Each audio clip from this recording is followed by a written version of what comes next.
네, 뉴욕 시그니처 뱅크가 전격 폐쇄 결정이 내려졌습니다. 실버 게이트에 이어서 SV뱅크, SVB, 실리콘밸리 뱅크의 파산, 여기에 이어서 세 번째로 뉴욕 시그니처 뱅크, 크립토 친화적인 은행이죠. 크립토 연관성이 굉장히 큰 은행인데 시그니처 뱅크가 전격 폐쇄 결정을 당했습니다. 규제 당국, 그러니까 뭐 재무부, 연준, 예보 등 세 곳에서 공동으로 성명서를 발표를 했는데, 은행 시스템 리스크가 전염되는 것을 막기 위한 조치다, 뭐 이렇게 좀 그럴싸하게 표현을 하면서, 지금 상황이 이게 간단치가 않구나, SVB의 파산이라는 게 이 단순 단타성이 아니라는 가능성, 아닐 거라는 우려, 이런 것들이 진짜구나라는 거를 사실 미국 행정부가 이번에 자백을 한 거죠. 이 은행 시스템 리스크 전염이라는 건 다시 말하면 은행들 줄파산, 이 줄파산을 막기 위해서 선제적으로 이 시그니처 뱅크의 파산을 막기 전에 차라리 아예 정권 폐쇄 결정하고 자본금 관리 우리가 할게, 지금 이렇게 해버린 상황이에요. 그래서 모든 예금 자금 100%가 보호가 된다. 지금 이거 짱구 굉장히 잘 굴린 거죠. 왜냐하면 SVB가 터지고 나서 실제로 보호받을 수 있는 자산이 10% 미만이다. 진짜 돈 큰 규모들 80% 이상, 90% 이상은 보호받지 못한다, 이렇게 돼버리면서 예금보험공사가 이야기하고 있는 뭐 25만 달러, 한 3억 조금 넘는 돈, 이걸로는 택도 없는 소리다, 니네 지금 장난하냐, 이런 비판들이 쏟아지니까 이 시그니처 뱅크 꼴을 보니까 이것도 간단치가 않은 거예요. 그래서 규제 당국이 아예 공동으로 나서서 선제적으로 대응 조치를 해버린 겁니다.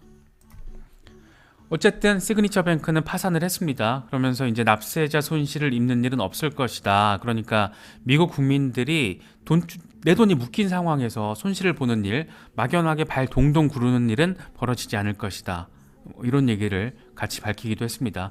이게 사실 미국 금융 규제 당국에 대한 신뢰 붕괴까지 번질 수 있는 이슈다 보니까 꽤 직접적으로, 적극적으로 입장과 상황에 대해서 대응을 한 것이다, 이렇게 바라볼 수가 있을 것 같습니다. 어쨌든 지금 상황에서는 시그니처 뱅크의 경영권, 예금보험공사 FDIC가 지금 인수를 한 상태고, 시그니처 뱅크에서 아무런 짓을 할 수가 없어요.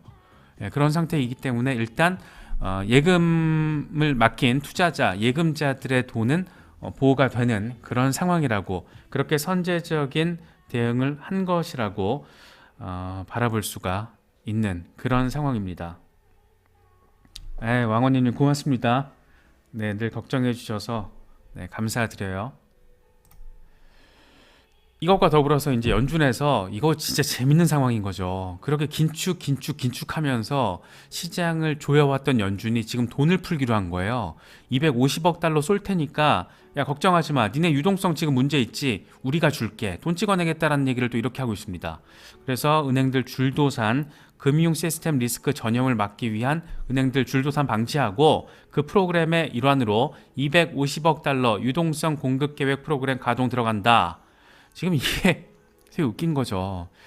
코로나 팬데믹으로 인해서 돈이 너무 많이 풀려서 이 소비력이 뒷받침되면서 인플레이션이 가중된 거잖아요. 연준조차도 사실 이 40년 만에 벌어지는 인플레이션 상황이다 보니까 초기에는 굉장히 만만했죠. 일시적인데 그냥 지나갈 거야, 이렇게 하다가 된통 당한 거잖아요. 거의 인플레이션이라는 괴물이 지금 등장하는 그 직전 단계였는데, 거기까지 생각 못하고 이러다 말겠지, 이렇게 약간의 긴축에 대한 어떤 경고만으로도 충분히 잡힐 거야, 연준도 나이브하게 대응을 했던 거죠.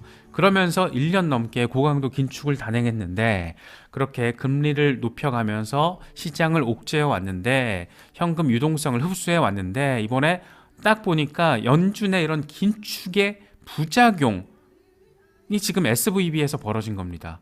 SVB에서 그렇게 제로금리 시대 때 돈이 엄청 몰렸을 때, 유동성이 막 넘쳐 흐를 때 그 돈의 대부분을 미국 국채, 채권에다 지금 투자를 했다는 거예요. 그래서 이걸 지금 유동성 부족 사태, 고금리 상황에서 금리가 올라가고 돈줄이 막히고 실리콘밸리의 기업들이 어려움을 겪으니까 돈이 굳잖아요. 지금 유동성이 부족해지니까 안 되겠다, 갖고 있는 채권 다 팔자, 이렇게 했더니 채권, 제로금리에 샀던 채권이 지금 고금리 시대에서 금리 인상은 채권 가격의 하락을 의미하잖아요. 그러니까 투자금 회수가 안 되는 거죠.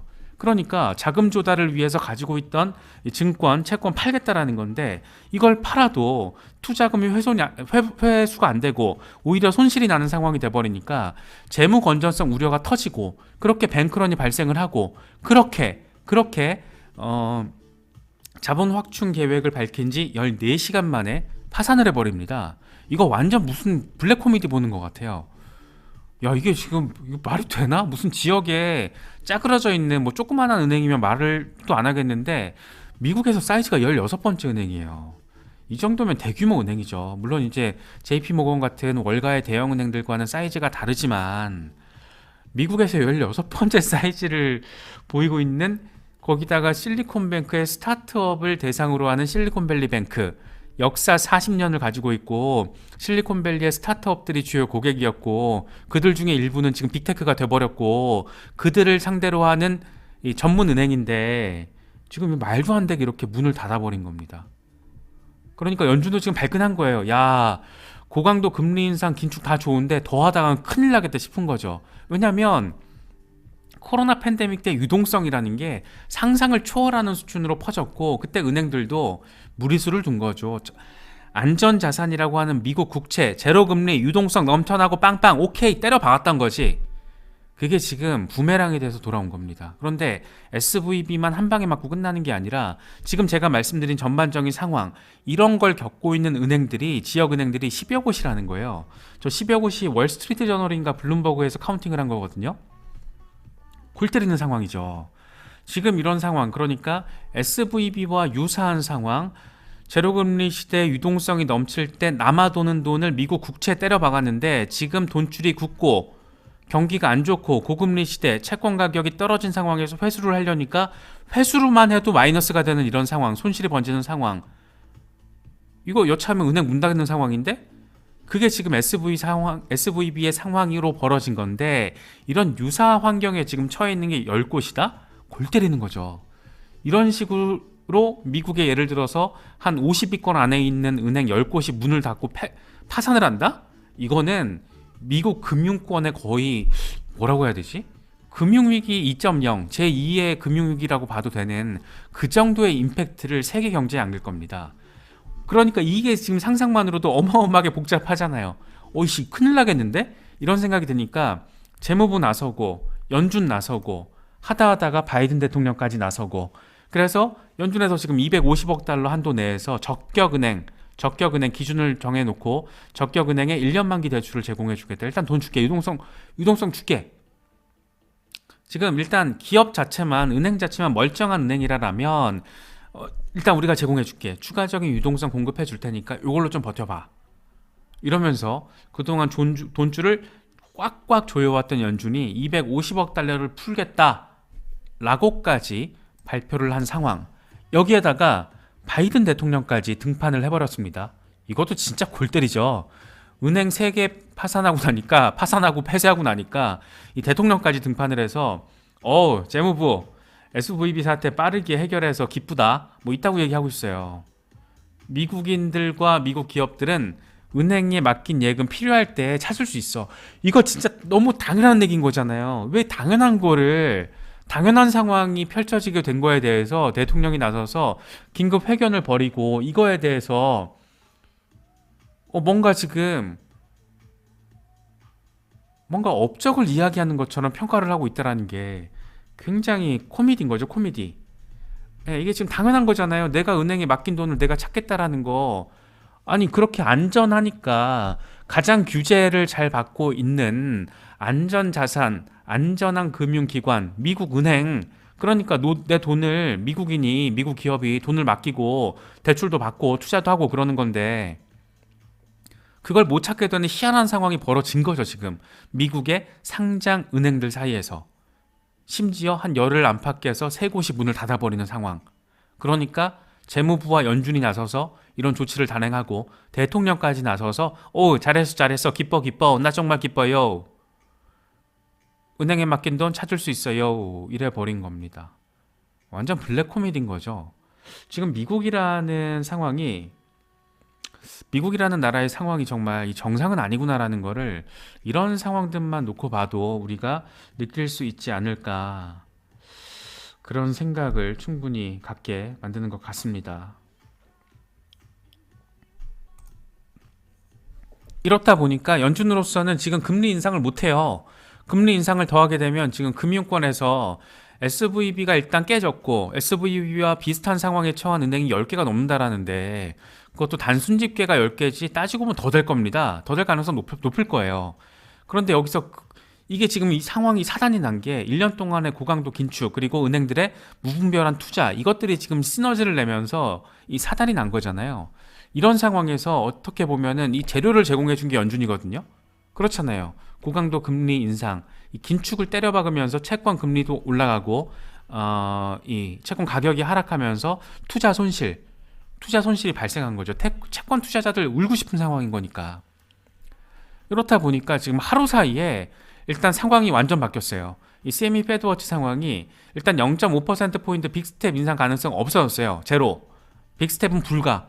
지금 시장에선 불가하다고 바라보고 있는 거고 상식적으로 이런 지금 제가 말씀드린 이런 전반적인 상황을 함께 고려해 보면 금리 인상을 할 수가 없어요. 왜냐하면 자칫 빅스텝 밟았다가 인플레이션 잡겠다라고 빅스텝을 밟았다라가 미국 금융 시스템이 아예 주저앉아버리는 그런 상황이 지금 벌어질 수도 있기 때문에 함부로 지금 섣불리 손을 못 대는 겁니다. 그래서 지금 아주 희한하게 재밌는 상황이 등장을 했습니다.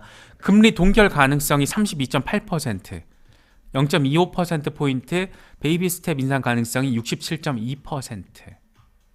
아주 재밌죠, 지금.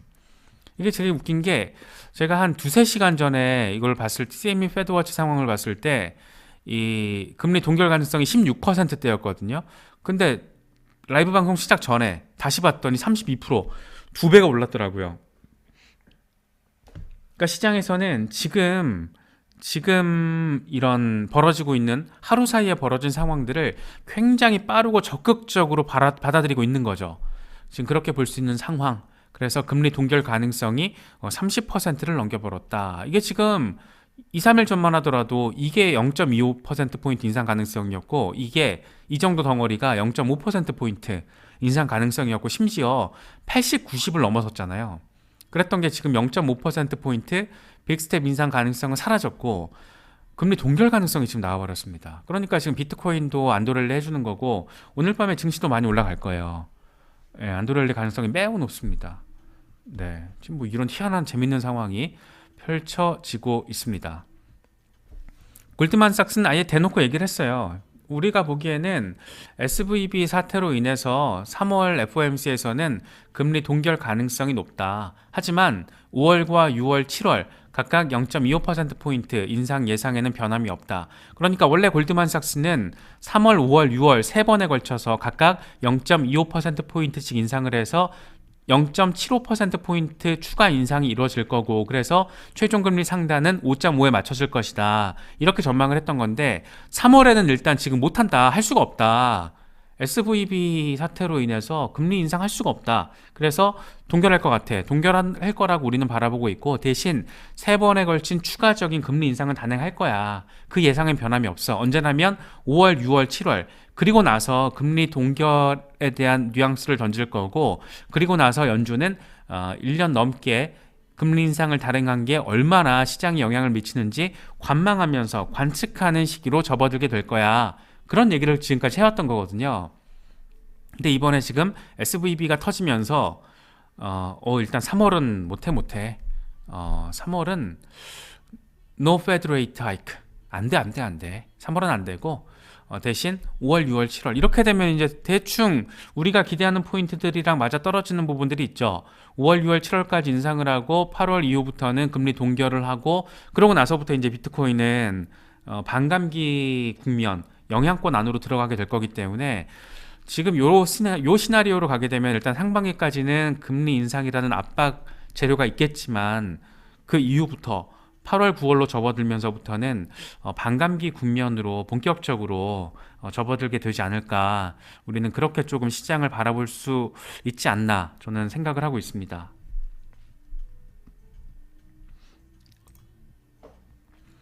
이제 궁금한 게 이런 거죠. SVB가 무너졌단 말이에요. 현금 유동성이 부족해서 가지고 있는 자산 대부분인 미국 국채 팔려고 했더니 지금 고금리 시대에 채권 가격 떨어지면서 투자금 회수가 안 되더라. 그래서 재무 건전성에 대한 우려가 커지고 뱅크런이 발생을 해서 결국에는 파산을 하게 된 건데, 그럼 JP모건은 어때 하고 누가 지금 이걸 올린 거예요. JP모건의 재무 분석 상황인데, 전체 자산이 3조 6,600억 달러 토탈 에셋. 근데 이 중에서 캐시 비율, 현금 비율이 280억 달러가 안 돼요. 재밌죠? 부채가 그러니까 3조 3,700억 달러.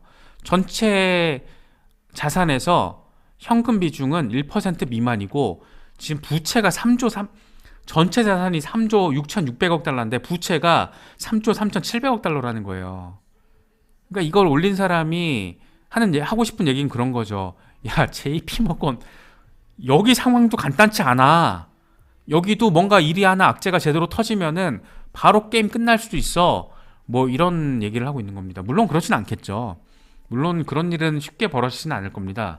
그런데 이 정도로 지금 재무 건전성을 따지고 보면 JP모건도 이렇게 숫자적으로는 어질어질한데 이 지역의 중견은행, 중소은행들 같은 경우에는 잘못 충격 가면 와르르르 무너질 수 있다는 거죠. 그걸 이번에 미국 재무부랑 연준이 고백을 한 거예요. 자백을 한 거예요. 오이씨 이거 진짜 못 되겠다 싶으니까 재무부가 나서가지고 실버게이트 그냥 저기 시그니처 뱅크 그냥 폐쇄시켜 버리고 자산 동결시켜 버린 거잖아요. 우리가 관리할게. 예금자들 걱정하지 마세요. 이렇게 얘기해 버리면서 그러면서 연준에서는 250억 달러 1년 동안 단기 대출 지원해 줄게. 유동성 걱정하지 마. 일단 버텨보자. 걱정하지 마세요. 돈줄 풀게요. 우리는 뭐든지 찍어낼 수 있습니다. 이런 얘기를 하고 있는 거지. 완전 코미디입니다. 지금 굉장한 코미디가 벌어지고 있는 그런 상황입니다. 그래서 이번 주에는 일단 CPI가 내일이죠. 제일 중요하고 16일에 소매 판매 지수, 그 소비자들이 돈줄을 얼마나 주머니를 열고 있는가 이걸 좀 봐야 되고 16일에는 신규 실업 청구 건수. 그러니까 이번 주에 지금 인플레이션 데이터와 이 노동력 데이터가 다 같이 나오는 거예요. 근데 CPI는 조금 완화될 가능성이 좀 높다라는 얘기들을 많이 하고 있고 그러니까 우리가 바라보기에는 CPI가 완화가 되고 소매 판매 지수도 소비력이 조금 떨어지는 것 같은데 그러면서 신규 실업 청구 건수가 좀 높아지는 이런 상황. 그러니까 노동력이 견고한 상황이 조금 기스가 나고 있다. 이런 상황이 딱 더해지면 안도랠리, 3월은 안도랠리 이게 거의 이제 찍힌다라고 바라보면 됩니다. 그러니까 이번 주에 남아있는 변수들에 따라서 지금 벌어지고 있는 안도랠리의 방향성이 정해진다. 뭐 이렇게 바라보시면 될 것 같습니다. 요거 풍자 그림인데 되게 재밌죠? US 달러 베일아웃이 개런티가 된다라는 거예요. 우리는 이 베일아웃 구제금 이용 그러니까 달러를 얼마든지 찍어내서 이거 확실하게 해줄게. 아무도 안 사. 근데 비트코인은 그런 거 없어. 확실한 자산 가치가 보증이 돼. 그러니까 다 줄 서 있죠.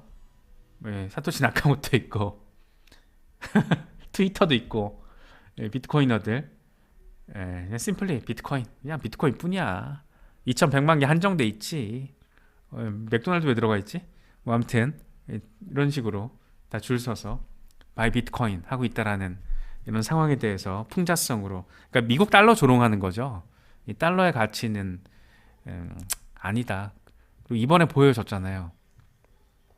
이번에 확실히 이 은행이 관리하고 은행이 찍어내는 돈의 어떤 역할이라는 게 엉망진창이구나 라는 게 이번에 다시 한번 입증이 된 그런 상황 체크해 보시면 좋을 것 같습니다. 다음으로 넘어가기 전에 저는 잠깐 물 좀 마실게요.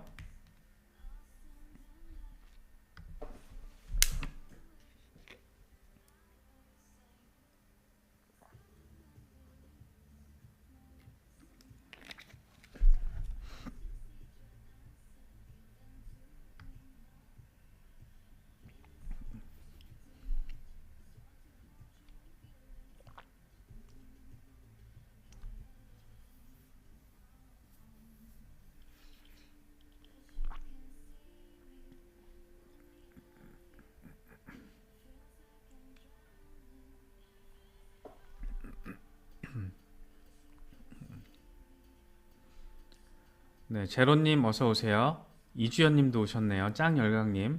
네, 이제 봤습니다. 어서들 오세요.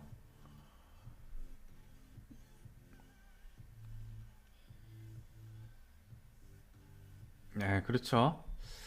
이 거래소에서는 100% 지급 준비율이 돼 있는데, 와, 은행 진짜, 은행, 와, 정말, 또 은행 그 돈 가지고 있는 거 갖고 헛짓해가지고 지나친 과도한 투자를 잘못해서, 물론 이렇게 될 것까지 예측을 못했겠지만, 어쨌든, 과도한 투자로 인해서 결국에는 파산을 해버리는, 와, 이런 골 때리는 상황이 어디 무슨 베네수엘라 은행에서 벌어질 것 같은 일이 지금 미국에 있는 상장은행에서, 와, 벌어지고 있는 상황.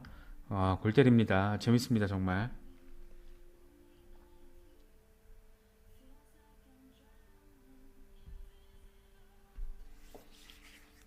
뭔가 확실히 전 이번에 이런 결국에는 미국 은행에서 사고를 치면 그 해결사로서 나선 연준이 한다라는 거는 돈을 찍어내는 것밖에 없구나. 이 돈의 가치라는 거, 피아트 머니의 가치라는 거는 와, 정말 이제 지금 말이 안 되는구나. 기축통화로서의 달러의 역할이라는 게 오래가기 힘들겠다. 이런 생각도 또 들더라고요. 그러면서 동시에 이렇게 또 어떤 디파이 금융 자산, 기존의 골드를 대체하는 디지털 골드로서의 비트코인, 디파이 금융의 상징으로서의 이더리움, 국경 간 결제 송금의 상징으로서 XRP. 진짜 필요할 수밖에 없구나. 우리는 지금 이미 XRP로 송금을 하고 있고 활용을 하고 있지만 모르는 사람들은 모르잖아요. 모르는 사람들은 모르고.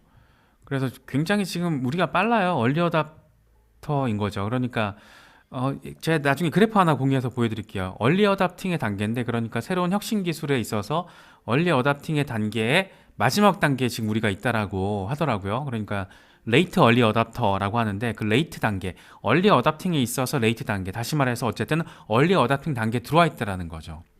그러니까 우리가 지금 꽤 빠른 거예요. 빠른 상황에서 지금 들어와서 규제가 애매하다 보니까 규제를 할 자격이 없는 사람들이 규제를 하다 보니까 이게 지금 넌센스가 벌어지죠. 암호화폐 거래소에서는 지급 준비율 100%. 예, 미국 은행 와, 대박. 이게 뭔 일인가 싶은 거죠.